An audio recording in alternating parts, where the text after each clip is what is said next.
Pour nous accompagner, Laure Gasparotto, journaliste au Monde. Bonjour Laure. Bonjour Alain.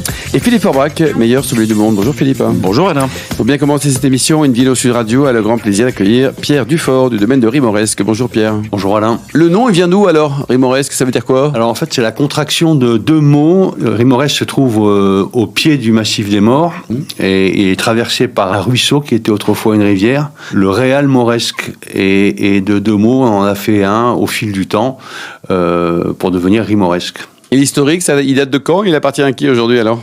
Alors, il appartient à une famille écossaise depuis 1988. Il était précédemment détenu par une famille locale qui l'avait pas forcément très bien entretenu, et en fin des années 80, ils se sont posé la question de savoir s'ils investissaient massivement ou s'ils vendaient. Quoi.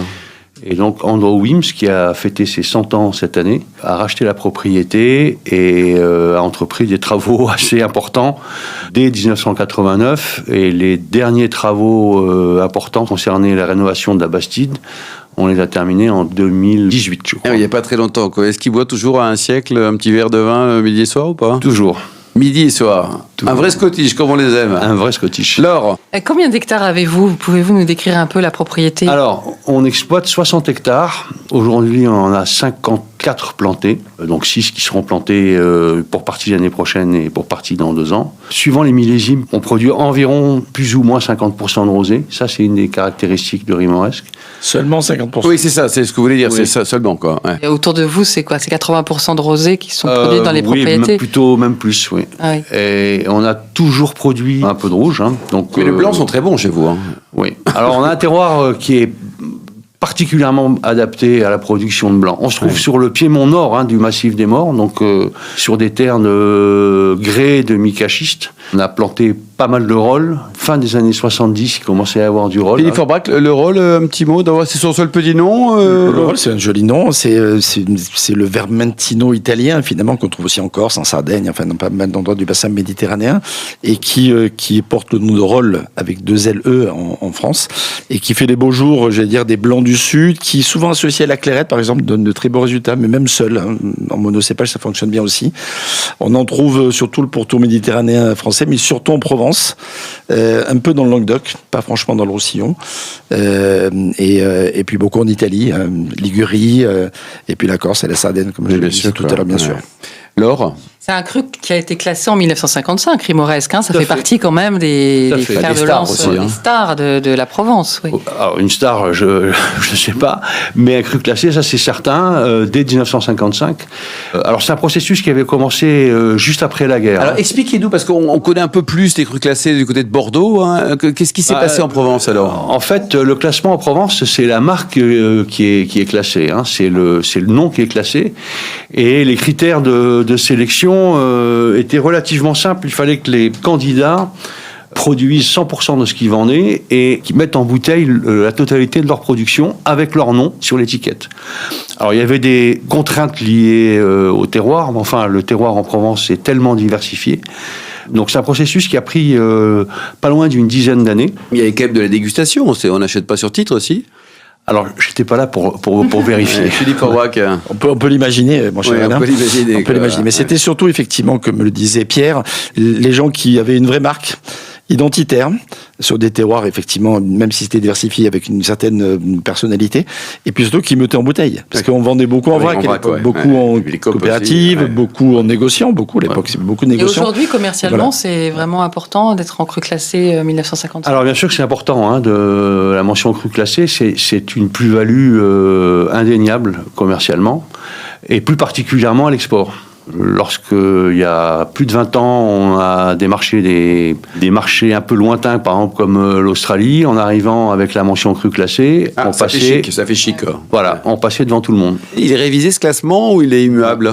Non. Vous n'avez pas envie de réviser? Et on n'a pas vraiment envie qu'il soit révisé. Est-ce que parfois Pierre vous demande si vous êtes bien De Bordeaux, à l'étranger, non? Non. Côté cru Bon, en fait, c'est le même aussi, principe que le classement des graves. Hein. Le même critère au départ? Voilà, les mêmes critères. Ce ne sont pas des surfaces qui sont classées, mais des étiquettes, des masses. Alors, ceci étant, pour le Médoc, c'est la même chose aussi. Hein, parce que quand un domaine rachète le voisin, il peut faire 2 fois plus de vin s'il a plus de surface. Donc, c'est bien des marques, effectivement, qui sont...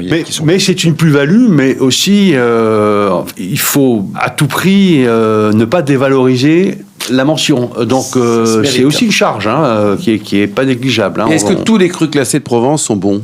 Oui. Je pense qu'ils sont tous d'accord avec vous. Laure? Tout à l'heure, vous parliez de travaux qui avaient été effectués jusqu'en 2018. Oui. Est-ce que ça concerne la bâtisse à des vues no touristiques? Non, pas vraiment.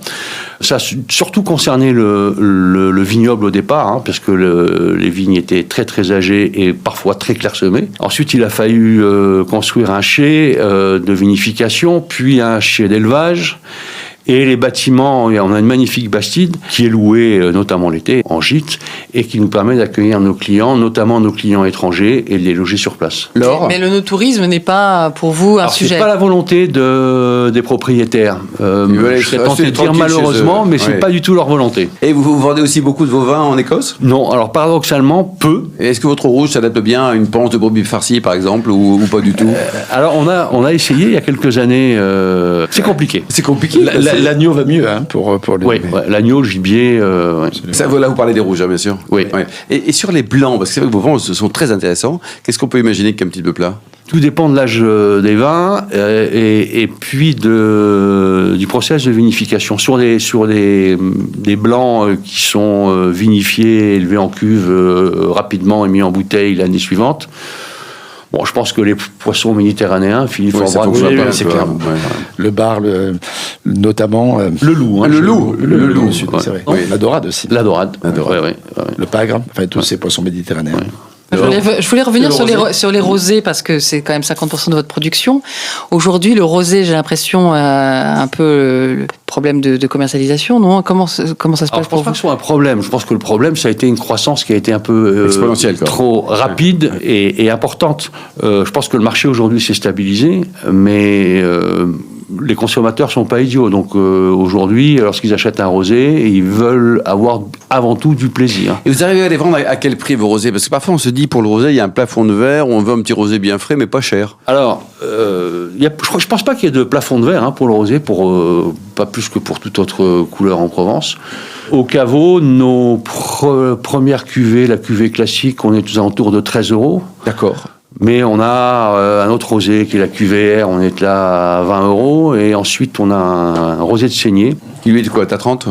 Il est à un peu moins de 30 €. Oui, ça va. C'est la limite pour pas saigner le consommateur. Oui, c'est ça. Surtout même consommateur écossais ou non écossais. Exactement. Température de service pour terminer. Donc en cette saison, nous sommes le 20 juin, je le rappelle. Il fait chaud. Hein. Alors, moi, j'aime pas les vins trop froids. Je les aime légèrement frais. Donc, je vous laisse apprécier à quel niveau se trouve la fraîcheur. Mais pour un rosé, moi, je pense que 13-14 degrés, c'est parfait. D'autant plus qu'il va se réchauffer dans le verre. Oui. Et les rouges, je dirais pas plus non plus. 16, 15, 16 15-16 maximum. Ouais, maximum, quoi. Et quand on vient vous voir du côté de ce beau domaine, vous avez un resto sympa à nous conseiller ou un hôtel, un truc bien Alors, il y a des restaurants dans la région qui sont sympas, oui. J'ai notamment un de mes fils qui est restaurateur. Dites-nous comment il s'appelle ce restaurant. Il s'appelle le Comptoir du Cunéo à Toulon. À Toulon, quoi. Spécialiste en viande. En viande? Ouais. Très bien. Voilà. Est-ce qu'ils vendent vos vins, moi? Bien sûr. Oui, il n'a pas le choix, le fiston. C'est vrai. De temps en temps, d'autres choses. Merci beaucoup, Pierre Dufort. Il y a un site internet, une adresse peut-être pour prendre rimores.fr. Merci également à Laure Gasparotto et Philippe Forbras. On se retrouve dans un instant avec le Vino Quiz pour gagner les très jolis cadeaux en jouant sur invinoradio.tv.